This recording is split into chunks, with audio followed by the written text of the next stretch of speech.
Next year, nakadress tayo. Kuya, nailig mo.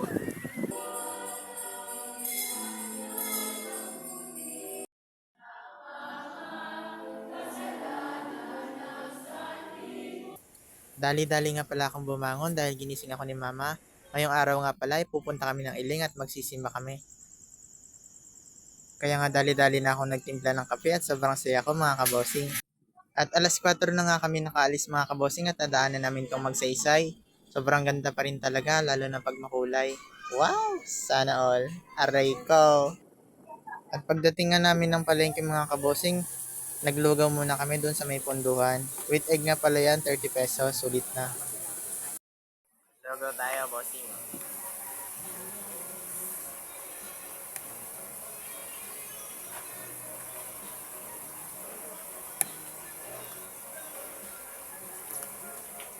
At syempre nabitin tayo sa kape kanina mga kabosing kaya nagkape ulit tayo dito sa punduhan.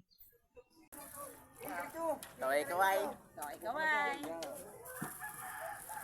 At matapos nga naming sumakay doon sa 5 pisong balsa mga kabosing, dito na kami napunta sa may baybay.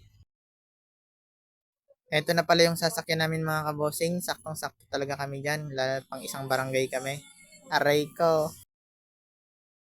At sumakay na nga sila mga kabosing at muntik pa silang matumba dahil sa lakas ng alon. Ayan sige, ikay kumapit. Yan, pag ikay nahulog, nako. Lagapak, aray ko. Ang hirap talaga makipagsabayan sa alon, lalo pag ganito kalakas mga kabosing.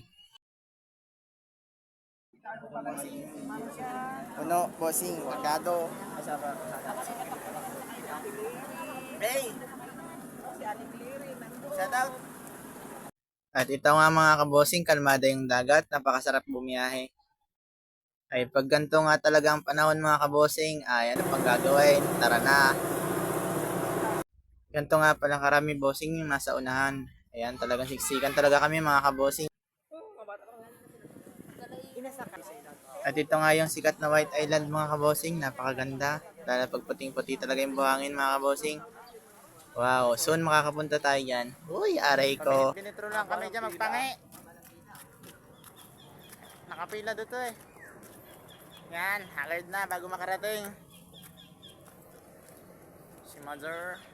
Pagdaong nyo nga ng bangka mga kabosing, ito agad bubungol sa inyo, paakyat. Ayan, hindi naman ganong matarik, kaya ang sarap maglakad. Si Mother oh. Ito nga pala yung mga poging kasama namin mga bossing. Yun eh, aray ko. So ngayon guys, nagano.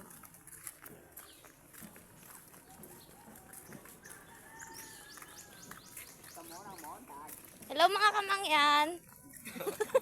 Hinaya. Hello mga mangyan. Ano ba yan? Hindi, kasi isbot yung camera eh. Kasi dati. Sa dulo pa ta.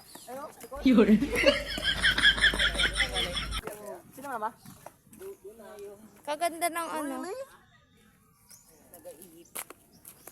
Kasama ka na sa race.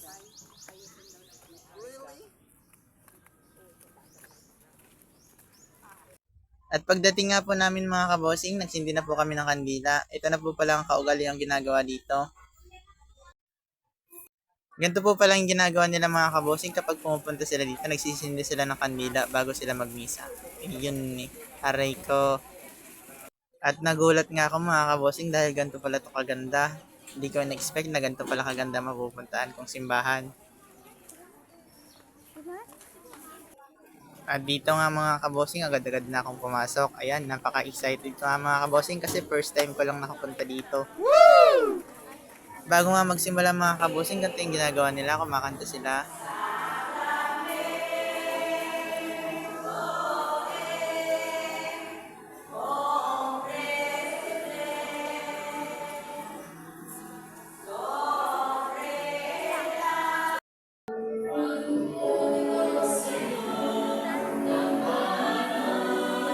At nung matapos na nga ang misa mga kabosing, ito na yung labas. Napakarami nga palang tao kasi fiesta dito sa kanilang barangay at ang daming pumunta.